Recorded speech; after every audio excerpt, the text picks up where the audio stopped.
Today we're going to be talking about four new features that Uber and Lyft have added to their apps since I started driving. And stick around to the end of the video because I'm going to share with you a little tip about one of those features, which is called a destination filter. So hey everybody, this is Jay Crater with the Rideshare Guy, and today we're just going to jump right in to four new features that have come about in the last year or so, which used properly can make your driving experience much more profitable. Now, the first feature has two different names. It's called Lyft calls it Auto Switch, and Uber calls it Trip Upgrade. Now, basically what this means is as you're driving around, you might get a ping. And let's say the ping is, for this example, say it's 15 minutes away. Well, in the past, I would have called the customer, the passenger, and said, would you mind canceling? Because I'm sure you'll get somebody closer, because I wouldn't want to drive 15 minutes to go pick somebody up. But now with this new feature, as I'm driving towards that passenger, both Uber and Lyft may switch me off that passenger and assign me to somebody closer. And that passenger that's waiting for me will be assigned another ride driver who is actually closer than I was. This feature is a really excellent feature. First, it saves me time because I don't need to be calling the passenger. I don't need to be worrying about my acceptance rate. And more than half the time, I get switched. So I'm able to get to a passenger quicker. And the quicker I can get to a passenger and pick them up, the sooner I can give them a ride and make money. So I give this feature an A+. It's excellent in every single way. There's no limit to how many times you can use it. It's just automatically done for you in the background. Feature number 2 also goes by two names. It goes for Lyft, it is called Auto Queue, and for Uber, it's called Next Trip. And the way this works is I have a passenger in my car, and usually this happens within about 5 minutes of dropping them off. I'm going to get a sound in my phone. It's going to say, a passenger has been added to your queue. And that's how it works with Lyft. So as I'm driving, they automatically assign me my next passenger. Now, I don't have to click anything at all. It just assigns it to me. I drop off the passenger that's in my car, and then what comes up next is my next passenger to go pick him up. With Uber, it's a little bit different in that they just give you a notification which you need to tap to accept. So let me show you the screenshot here. So as you're looking at the screenshot, you can see you got to tap to accept before it will assign you that passenger.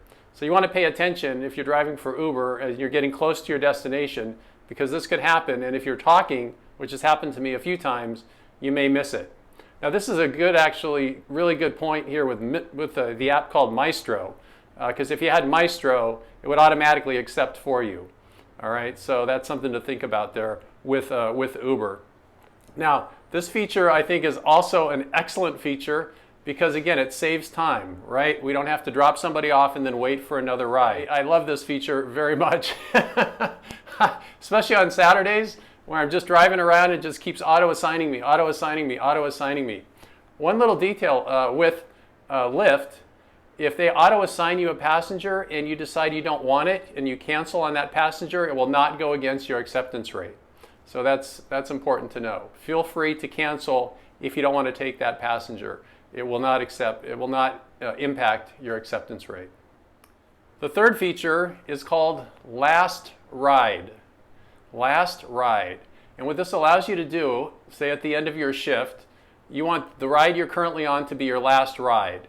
It used to be you didn't have this feature, and you might get another ping before you got home and you'd have to turn it down, and that would affect your acceptance rate. But now you can set the current ride that you're on to last ride. It's real easy to find on Uber. It's a little trickier with Lyft. So as you look at this screenshot here, you can see you just tap on where it says online, and then it gives you the option to select this as your last ride. Okay? So that's how you find the last ride with Lyft. You can use this feature as often as you like. And it's just, again, a nice way to manage your time. I give this also another thumbs up. This is an excellent, excellent feature. The fourth and final, as you might have guessed, is the destination filters. So what the destination filters allow you to do is set a point somewhere out there where you want to head towards. And both Lyft and Uber will only give you rides that are heading in that direction. This has been a lifesaver. For example, if I'm in San Francisco and I get a ride all the way down to San Jose, well, how do I get back, right? Well, a lot of times I would just drive back in what's called deadheading, and you don't make any money deadheading. So now I just set my destination filter back to San Francisco, and I'm only going to get rides that are heading in that direction. So both Uber and Lyft have this feature. You get to use it twice with Uber, and Lyft gives you 6 opportunities to use this. So if you drive for both Uber and Lyft, you have 6 times to use it, and I recommend you use it as often as you feel you need to use it. Now here's a little tip, and I'm going to show you the screenshot here. If you want to get back to the city of San Francisco, or whatever city that you work in, and let's say you are south of the city and you're heading north, you want to set the pin dot to the furthest point north. That way you're going to get everything in the city. Don't set the point in the middle of the city, because then you're going to cut the city in half basically. They're not going to give you any place beyond that. So in my case, as you'll see on the screenshot here, I set the point to Fisherman's Wharf, which is the furthest point north. And that way I'm going to get anything in San Francisco as I'm heading in that direction. So that's the tip. So 4 great new features. I use them all. Very excited to see what Uber and Lyft come up with next. So I hope you enjoyed this video. If you did, go down and hit you liked it. If you have any comments on any of these features, be sure and share them in the comments. And by all means, subscribe to this YouTube channel. Harry, the Rideshare guy, puts up great content every single week. And if you subscribe, you'll be notified when new videos go live. So everybody, you go out and have a great day out there. Be safe. This is Jay Crater with the Rideshare guy. See you next time.